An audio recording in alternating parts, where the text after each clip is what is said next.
Yes, that's correct. So I was born in the UK. My parents are from Hong Kong, and I was presented with the opportunity to emigrate to Hong Kong for work. And I thought to myself, I didn't really have anything keeping me in London. I didn't have any children. And if I said no, I may never be presented with the opportunity again. And I thought, I've never lived in Hong Kong properly. I used to come here as a child for holidays, but I've never lived here. I've heard good things about Hong Kong, of course. So I did some maths, I did some planning, and I came here to start my own business. Hong Kong wasn't really part of my life plan. I had no intention to come to Hong Kong, but I didn't have any children keeping me in London, in the UK, and I thought to myself, if I don't take this opportunity, I may never be presented with it again. And obviously Hong Kong is a lovely place, it's full of opportunity, so I thought to myself, give it a try. How can I bring my UK, London experience here to Hong Kong to build a business, to serve the people of Hong Kong? But it's also worth noting that I will be here for good. My intention is to stay in Hong Kong for the foreseeable future. Yeah, these are very interesting times, unprecedented times, as you put it. But it's always very hard to get some perspective when you're in the eye of the storm. But if you look back at the history of the world, and you look at many nations have gone through very challenging times and changes throughout their history, I think Hong Kong will go through the same. It's just going to take some time and some effort on various parties to push Hong Kong through this change, because it is going through a change, and I think Hong Kong has a very bright future. I think the problem is, certainly over these past few years, all across the world, is that different people are seeing their differences between themselves and others, whereas in fact what we should be doing is thinking about how we can work together as one, and seeing our similarities, our commonalities, rather than talking about we're different from them or they're different from us. Actually, people have a lot in common with other people, and we need to be thinking more like that in order to work together for a brighter future. Yes, I think I am actually.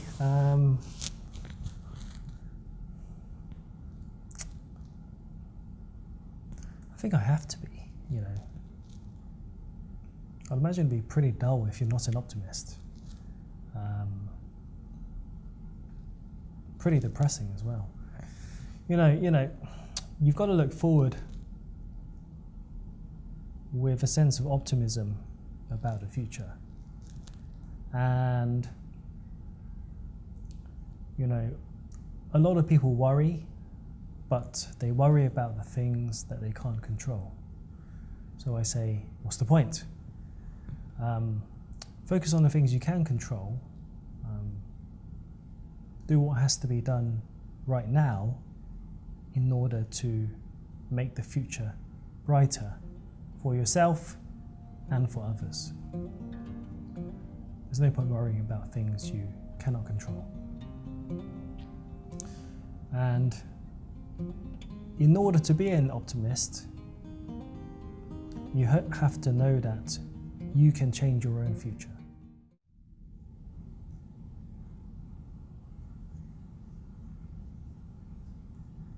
Well, I've always been fascinated about how our lives have changed hugely over the decades.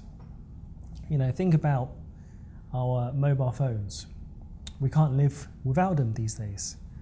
And in the past, we relied on landline telephones, our little notebooks with all of our contact details in there. And then email, and then e-commerce, and how everything is digitalized. So I'm very interested in how Industry 4.0 is going to change the way we live our lives. You look at kids these days on their iPads, and they're so proficient at using these electronic devices, whereas for myself, I had to learn on the go. I had to work out, right, how do these things work? I would say I'm probably not as good as kids these days on using electronic devices. It's crazy.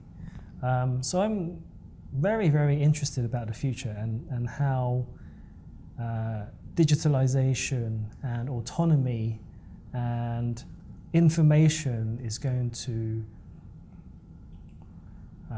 help us live our lives more efficiently, and how we interact with each other. But also at the same time, I'm also fearful in some ways because, you look at the freedom of information these days via social media, and people, because of the free flow of information, people can believe all sorts of rubbish these days. And also it kind of promotes the issue that we've had about always wanting to keep up with the Joneses. I wrote an article not too long ago about how the younger generation are really struggling to manage their finances, to save and put away money for the future. People are getting married and having children much later in their lives, and because of not entirely social media's fault, but the freedom of information, shall we say, people see, how other people are doing this, doing that, going on wonderful holidays, buying these luxury items. There's this real kind of pressure to try and keep up with the Joneses and have the latest trends, and people are spending more than they should be, rather than planning and putting away money for the future. Put me in a position of power. Do you know what? I've thought about this, and as many of you know, I'm very much about sustainability, the environment, and protecting the planet for future generations. So one thing I would try to promote is, or put in place, is really forcing corporates to operate in a way that's less damaging to the planet. There's no reason why we can't use biodegradable plastics. The technology's there. It is expensive, but there's no reason why we can't use that. Single-use plastics today is a huge problem, and I still use some plastics today. It's very hard to get around. I do recycle it, but it makes me shudder just thinking, if I'm using this much plastic and there's so many people around the world, no wonder all of our rivers and seas are filled with plastic. So certainly I'll be pushing for sustainability and protecting the planet for future generations. Well, the aim is always to build up AUM, assets under management. We do want to continue to build that brand name, and we're going to be hopefully working together with a few, let's say, well-known clients of ours, where hopefully we can use their status to build our brand name, and hopefully we can work something together, maybe some sort of video like this. So to build AUM, I am looking for people as well, but I'm looking for people who can really run the business with me together. And potentially these will be people who will take over management and really take over the whole company. I don't see the company ever becoming listed. That's never really been the aim. We do want to maintain a certain degree of control and level of quality here. It is a boutique, and I truly believe it will always remain a boutique.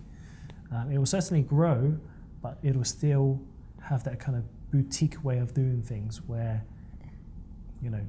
clients are almost part of a club, they're almost part of a family, and everything we do and our future and how we evolve will depend on what their needs are.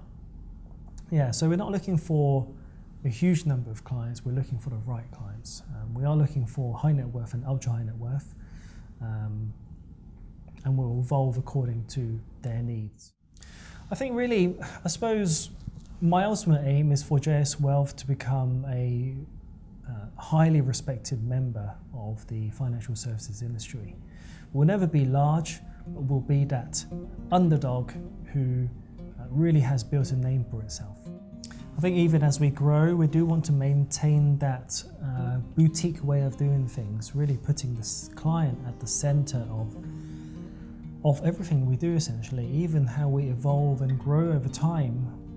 That direction will be led by our clients' needs. So it's really that kind of private members club, if you like, in the way we operate.